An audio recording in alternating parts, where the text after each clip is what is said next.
Nemi, we often all have various endpoint detection devices, EDR, and what have you, to keep our environment safe, our end user devices from malware and malicious attacks and things of that nature. Very much focused on the detective side of things.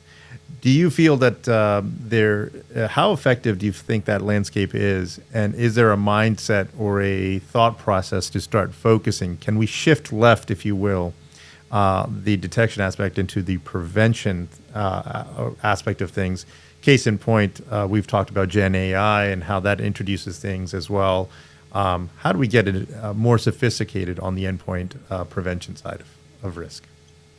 Yeah, I think that's a great question. When I look at security tooling and control, I kind of look at it from the context of the MITRE framework or the cyber defense framework or matrix that NIST introduced. So you look at it from a detection, identification, prevention, a respond, and a recovery. A lot of times we focus just on the detection piece, right? And this is where the operational aspect of security comes in, and they want to detect things. There's nothing wrong with it. But if you can prevent things up front, and there's so many ways that you can do this. I'll cover just a few examples.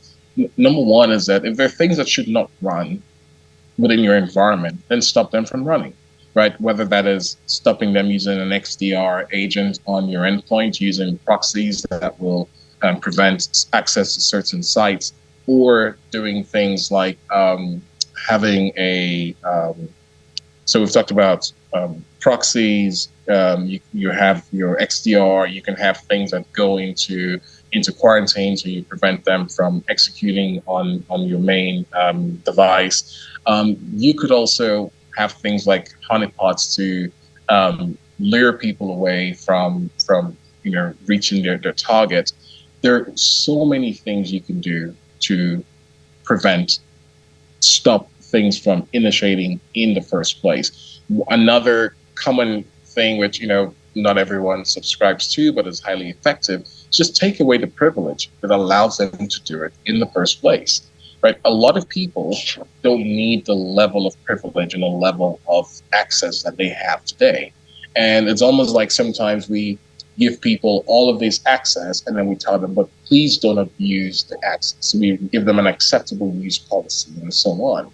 Where possible, and this is not always possible, where possible, restrict the access, restrict them from being able to do that in the first place. Now, there's a balance to make sure that they're able to do their jobs. But those are some of the most obvious ways to prevent things from happening in the first place. Now, there are other things like just deterrence. So one of the things that we do, we have a DLP approach where we're not so much interested in stopping everything from happening.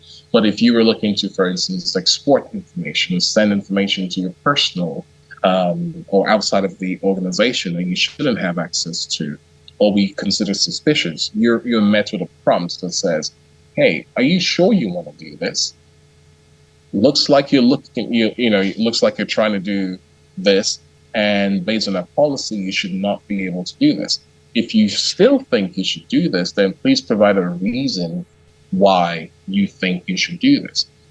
It's amazing how many times that is enough to deter someone, especially those who are negligent or those who are doing this accidentally, from actually carrying on. Now, if you're malicious and you're looking to do it anyway, that's not going to stop you. Maybe, but not in every case. But I think prevention is better than the cure, as most people say, and we need to do more of that in the cybersecurity space.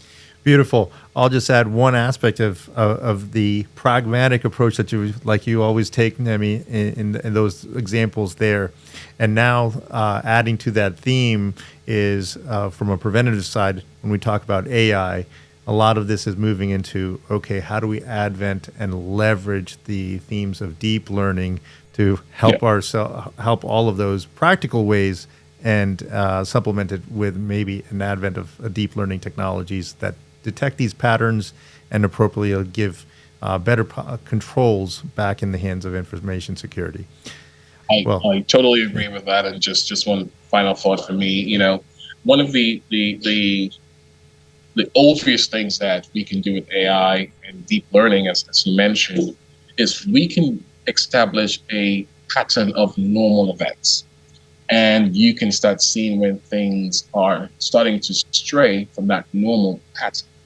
And it doesn't always mean that it is an indicator of compromise or of impending or imminent compromise, but it's always an indication that something has changed or something is changing.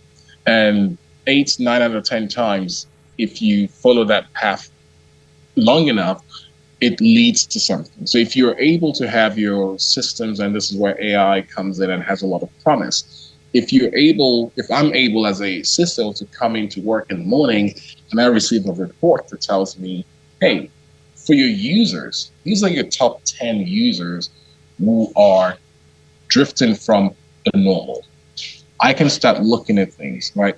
Is this person, maybe they're just looking to resign soon and they're starting to look around internal things. Maybe there's so many things that I can start gleaning from that information that can help me better target, better focus my efforts on those 10, 20 individuals rather than trying to boil the ocean.